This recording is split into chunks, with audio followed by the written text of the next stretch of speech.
Hi, it's lyla.mev the Mini Witch, and in this video, I'm transforming the Skeletor action figure into a no-face demon monster for my Monster Bash collab.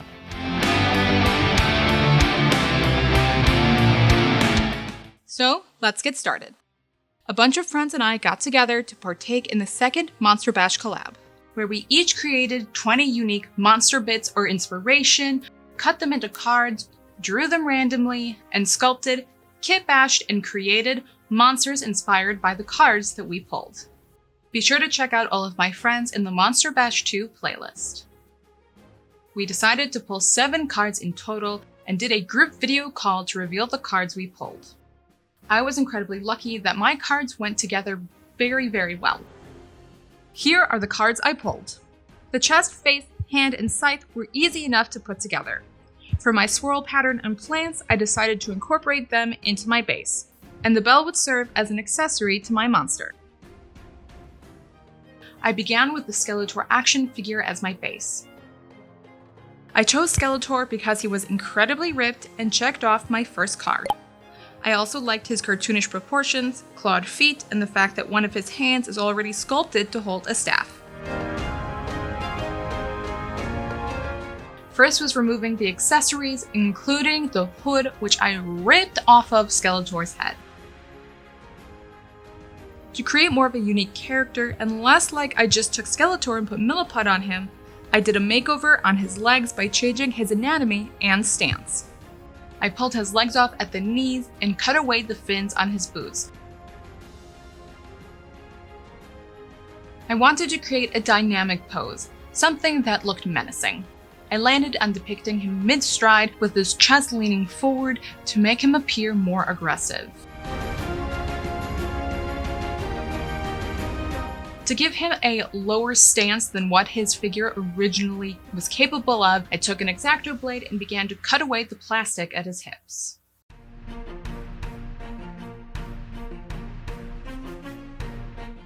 Then I cut away his heels to slim down the leg and create that appearance that he was walking on his toes instead of the entirety of his foot.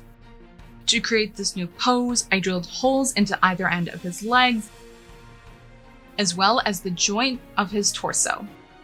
Then, using wire, I created an armature I would build around later.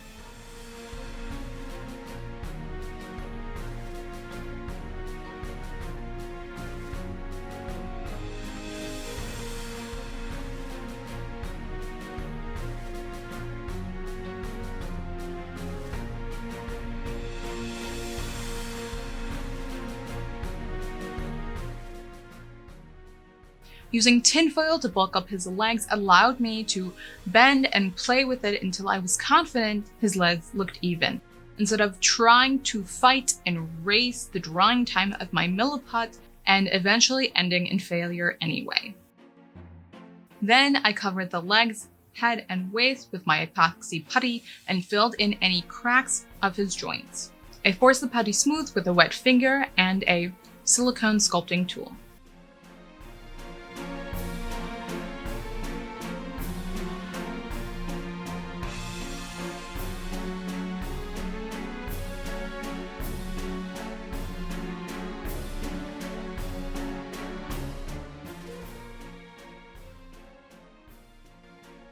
The face was created by placing 2 snakes of Milliput down the middle of Skeletor's face and slowly using a wet silicone brush to create the loose folds of skin.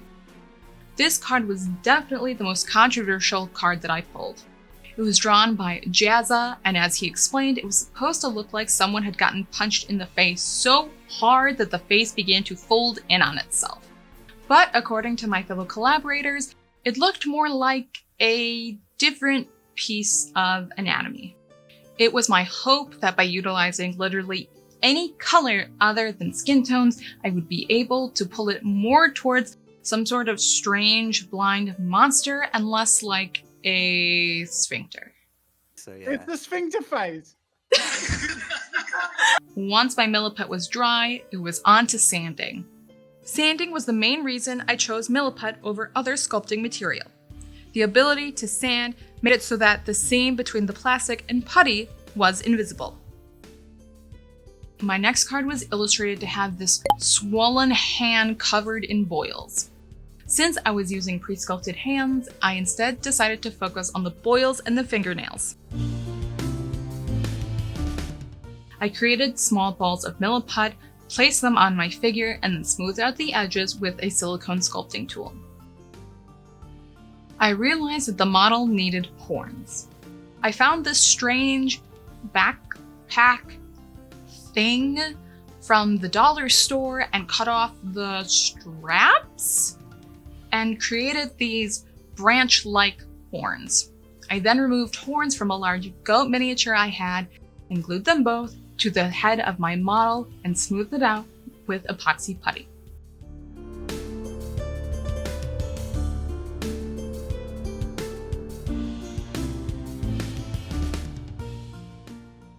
My greatest fear for this model was not being able to escape the aforementioned sphincter space of this card. For this reason, I decided I wanted to stay away from natural skin tones as much as possible. I applied a teal base coat through my airbrush to achieve a smooth application, and then from below sprayed a deep orangish reddish shadow, which unfortunately turned out to be a vibrant shade of poop. Realizing I forgot to give my demon ears, I had to backtrack. To avoid sculpting ears and truly showcasing how awful I am at creating actual three-dimensional things instead of making tiny things look more three-dimensional, I decided I was going to make a quick cast of the ears of this bust from Itter Miniatures. I applied water to the ears and then using hot glue created my cast. This is a really cheap way to do it, and it can either turn out really well or not well at all. Once my hot glue was dry, I pulled it off my model, once again did a layer of water, and then pressed green stuff into my mold. Once the green stuff was hardened, I pulled it out and had ears.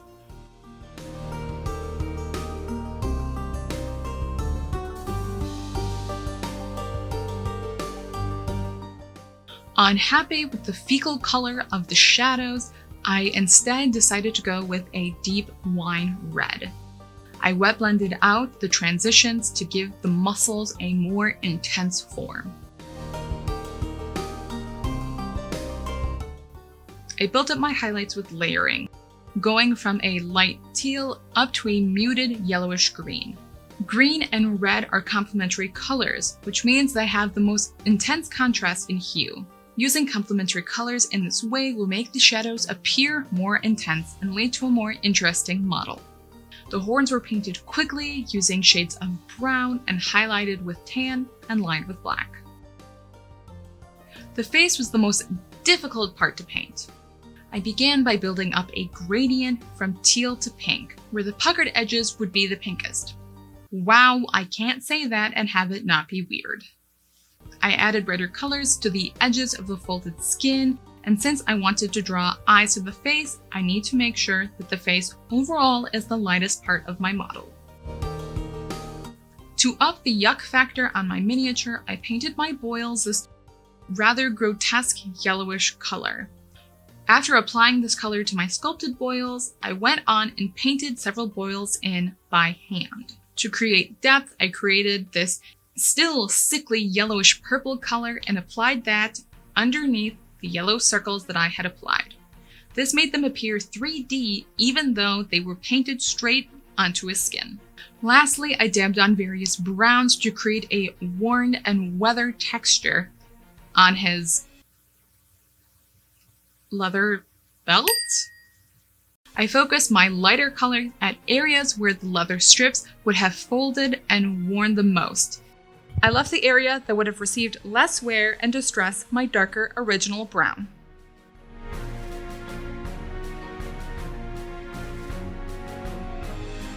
The scythe was a somewhat amusing card for me because I drew the scythe. Though drew with more flourishes, the scythe was originally inspired by the commission that I was working on at the time of drawing, and that scythe looked a lot more menacing. To go with my demon theme, I decided that I would more closely base my scythe off of my original inspiration. Using plastic and an old paintbrush handle, I created the base of my scythe.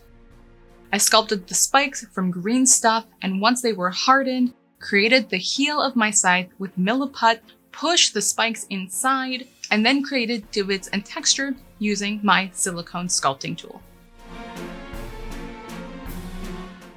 The blade was painted by stippling dark purple to a vibrant blue. This transition made it feel more fantastical, and the texture and other grungy details made it look as if the scythe was weathered and worn. I darkened the tips of the spikes and added on dark and light striations. I wanted them to look like saber-toothed tiger teeth. I created the wood texture on the handle by layering up several variations of brown and then finally painting in a wood grain with lighter and darker tones. I think that adding these little textures is a great way to make a model look more realistic.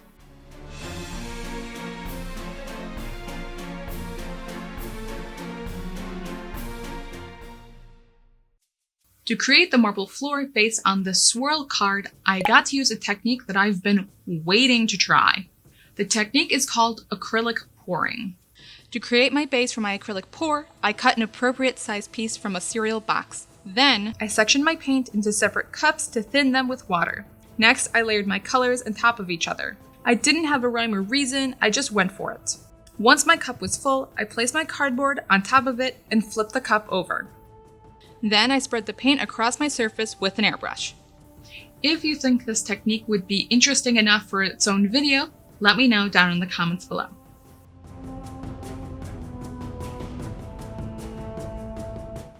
Off camera, I did several passes of a blackish purple ink mixture over my marble floor.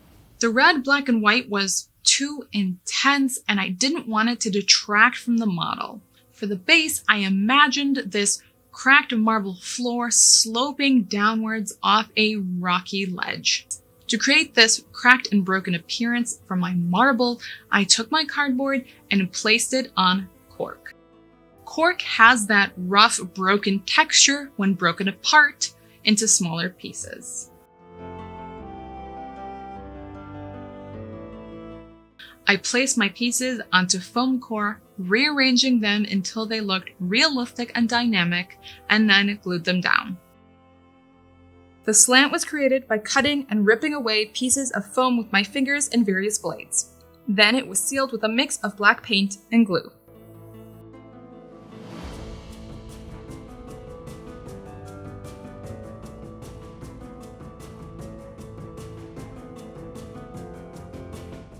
I continued to distress my floor by cutting cracks into my marble using an X-Acto blade. I painted the cracks black and using gray on a dry brush painted the texture of the corkboard.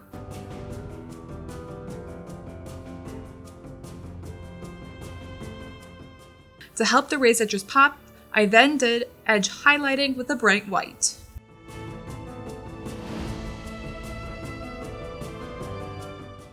The leaves were stolen from this tiny dollhouse flower box, and then painted to appear more realistic before being glued down onto the floor. I would have liked to have sculpted my own plants, but the due date was very quickly approaching, and it was far too fast for me to attempt crafting my own leaves. So I had to use store-bought instead. And last but not least was the bell. The ringing of a bell symbolizes a recent death, and I imagined the demon as the bell ringer himself, as if announcing his arrival and the devastation that he would wreak. I created a chatelaine for him, utilizing chain from a broken necklace, the bell, and a tiny skull. And here is what I ended up with.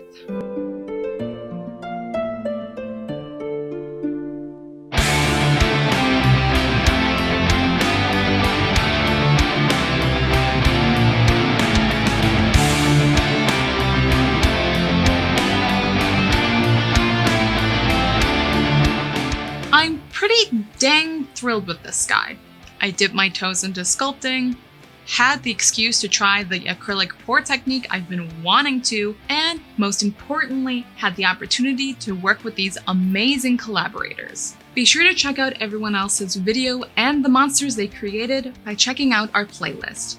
You can also find their YouTube channels linked in my description box down below. If you want to get involved, All 400 cards will be available at the link in my description box down below. I would love to see what you create, so please feel free to print them off and create your own bizarre monsters. Kit bash, sculpt, draw, or paint, I would love to see what you come up with, so please go over to Instagram and tag me in your posts so I can see what you create. If you like what I do here, the best way that you can support me is by joining me on Patreon. Otherwise, comment, like, subscribe, and share. I love to hear from you. I hope that this video was inspiring to you. Let me know your thoughts down below. What would you have done with the cards that I drew? I look forward to seeing you on the next one. I haven't even started. There's nothing here for you other than my caramel frappuccino.